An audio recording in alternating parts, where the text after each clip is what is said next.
Kas tad īsti notiek veikalos, kuros mēs pērkam savu ikdienišķo pārtiku? Statistika gan liecina, ka mazumtirdzniecības apjomi turpina augt. Pirms svētkiem, to droši vien jūs arī pamanījāt, cilvēku drūzmā lielveikalos nebija, kur ābolam nokrist.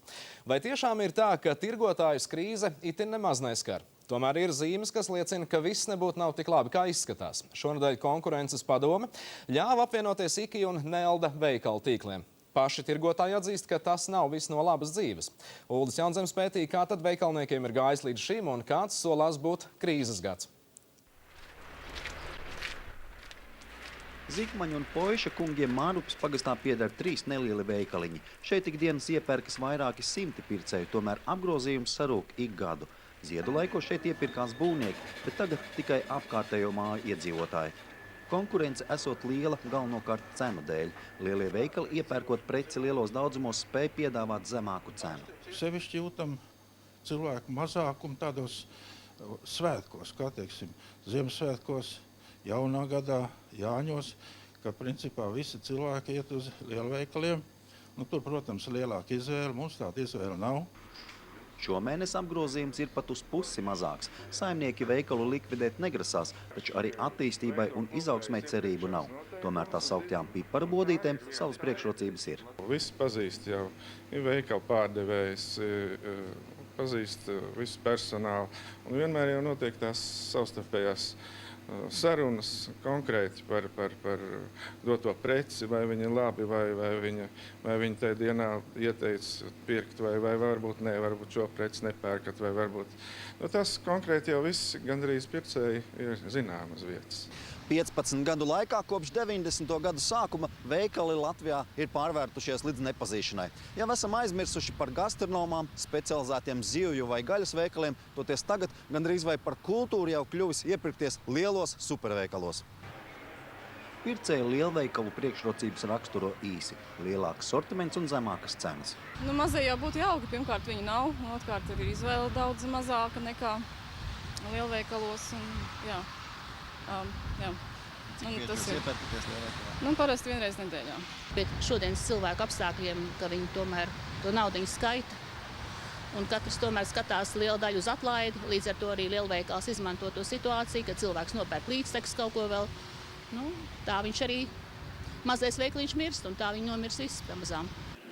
90. gados Latvijā sāka ieplūst ārvalstu kapitāls. Viens no pirmajiem Latvijā ienāca Rimi ar skandināvu naudu. Šobrīd šī ir lielākā lielveikalu ķēde. 2001. gadā ar savu kapitālu Latvijā ienāca lietuvieši, izveidojot Maxima veikalu tīklu. Tas bija, kā izrādās, īstais laiks un īstā vieta, kur sākt, jo šis tīkls šeit atnāca ar Lietuvā uzkrāto pieredzi un arī kapitālu.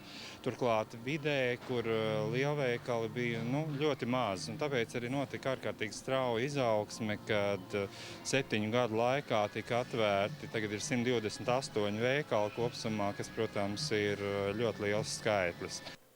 Veikalu tīkli ar pašmāju kapitālu no tirgus līderiem krietni atpaliek.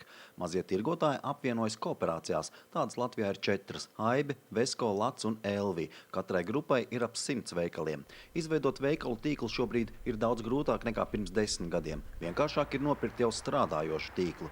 Tirgotāju asociācijas priekšsēdētājs Henriks Danusevičs paredz, ka veikalu pirkšana un apvienošanās turpināsies. Pasaulē tirdzniecība ir vien globālāka, arī Latvijā var izdzīvot tikai tie tīkli, kas vai nu iet ārpus no Latvijas, jeb arī tad apvienojas ar ienācējiem šeit. Kopējais mazumtirdzniecības apjoms 2007. gadā ir vairāk nekā 4 miljardi latu. Jāatzīst, ka skaitļi ir iespaidīgi. Mazumtirdzniecības uzņēmumu gada apgrozījums sastāda teju vai Latvijas gada budžetu. Tas ir aptuveni 5 miljardi latu.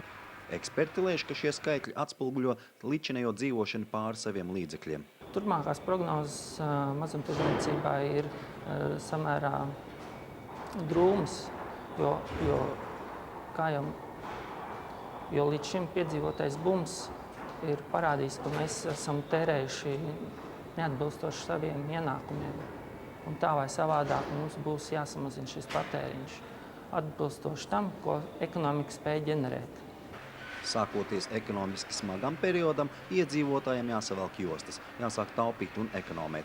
Tomēr arī šajā gadumijā un pirmsvētku dienās lielie tirdzniecības centri bija ļaužu pārpilni. Varbūt ir mainījušies iepirkšanās paradumi, izvēloties lētākas un kvalitatīvākas preces, tomēr iepirkšanās kāre zudusi nav. Nākotne nemaz tik cerīga neizskatās. To atzīst arī paši tirgotāji, vienalga liels vai mazs. Iespējams, ka šis būs ļoti smagu pārbaudījumu laiks, jo, kā teicis kāds mans kolēģis tirdzniecības darbinieks, arī tāda krīze, tas ir ekonomikas meža sanitārs. Un tagad jāsaka, ka šis sanitārs nāks laikam patīrīt tirgotāju rindas. Latvijā no pārtikas mazumtirdzniecības apjoma 37% aizņem supermarketi, un eksperti saka, ka nākotnē lielveikalu kļūs vēl vairāk. Savukārt pircējiem labā ziņa ir tā, ka jau februārī pārtikas produktu cenas varētu sarukt. Uldis Jaunzems, Andris Jasinskis, LNT. Tostarp cenas jau ir kritušās māju.